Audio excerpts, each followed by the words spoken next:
Sekarang harga barang makin mahal, harga makanan naik, harga elektronik naik, harga kebutuhan sehari-hari juga ikutan naik. Tapi kenapa penghasilan kita kadang masih segitu-gitu aja?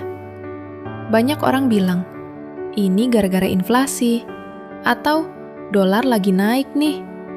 Tapi apa sih sebenarnya hubungan antara dolar, inflasi, dan nasib rupiah di dompet kita? Kenapa kalau dolar di Amerika bergerak, kita yang tinggal di Indonesia ikut kena imbasnya? Nah, di video ini, gua bakal jelasin semuanya dengan bahasa yang simple dan to the point. Nggak pakai ribet, jadi langsung aja.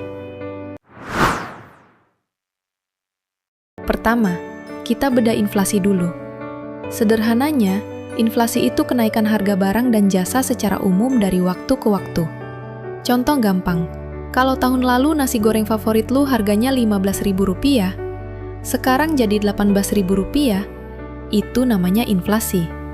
Artinya, nilai uang lu lagi menurun. Uang Rp100.000 hari ini nggak bisa beli barang sebanyak 5 tahun lalu.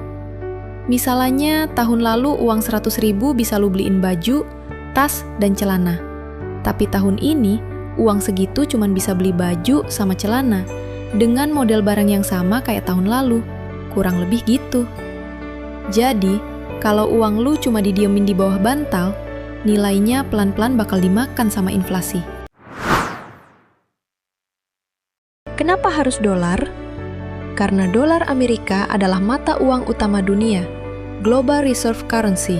Hampir semua transaksi internasional besar pakai dolar Amerika. Minyak bumi, bahan baku teknologi, sampai perdagangan global, semuanya pakai dolar. Jadi kalau kesehatan mata uang dolar terganggu, seluruh dunia bakal ikut goyang, termasuk Indonesia. Bayangin dulu, $1 itu Rp15.000. Kalau tiba-tiba naik jadi Rp18.000, artinya rupiah kita sedang melemah terhadap dolar. Untuk beli barang yang sama dari luar negeri, kita harus mengeluarkan lebih banyak rupiah. Disinilah masalahnya. Saat rupiah melemah, biaya hidup kita secara otomatis jadi lebih mahal. Banyak barang yang lu pakai sehari-hari, kayak laptop, smartphone, sampai komponen kendaraan, itu barang impor atau butuh bahan baku impor. Kalau dolar naik, biaya buat nyimpor barang-barang ini jadi mahal banget. Perusahaan akhirnya mau nggak mau harus naikin harga jual, supaya mereka nggak rugi. Ujung-ujungnya siapa yang bayar? Kita, konsumen. Indonesia masih sangat terhubung dengan pasar energi dunia.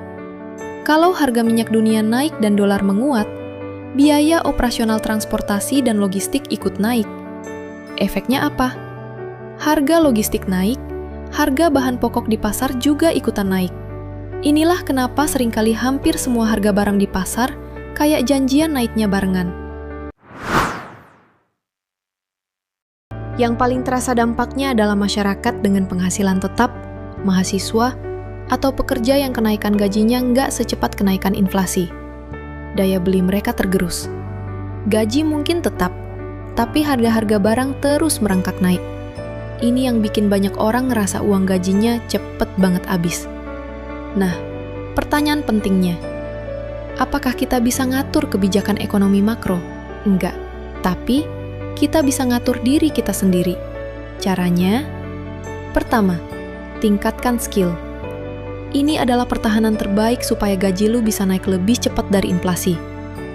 Kedua, cari penghasilan tambahan. Jangan bergantung pada satu sumber pemasukan. Ketiga, kelola keuangan. Kurangi gaya hidup konsumtif yang nggak perlu. Dan terakhir, literasi finansial. Mulai belajar cara kerja uang dan investasi, biar uang lu nggak habis dimakan inflasi. Karena orang yang paling siap, dialah yang bakal paling bertahan. Banyak orang cuma fokus ngeluh soal harga yang naik. Tapi, orang yang mindsetnya sukses, fokus ke satu hal. Gimana caranya ningkatin value diri gua? Ingat, uang kertas bisa kehilangan nilai, mata uang bisa melemah, tapi skill dan nilai diri lu adalah aset yang nilainya nggak pernah berubah, atau bahkan bisa terus naik. Jadi sekarang lu paham kan, kenapa saat dolar naik, harga-harga di sekitar lu ikut naik. Daripada cuma mengeluh, mending fokus upgrade diri.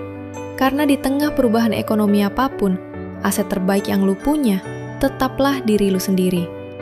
Kalau video ini membantu lu paham ekonomi dengan lebih simpel, tulis di komentar. Sekarang gua paham. Jangan lupa like, share, dan subscribe Gen Z Mindset, supaya kita makin melek finansial bareng-bareng. Sampai ketemu di video selanjutnya. Thanks for watching. Bye!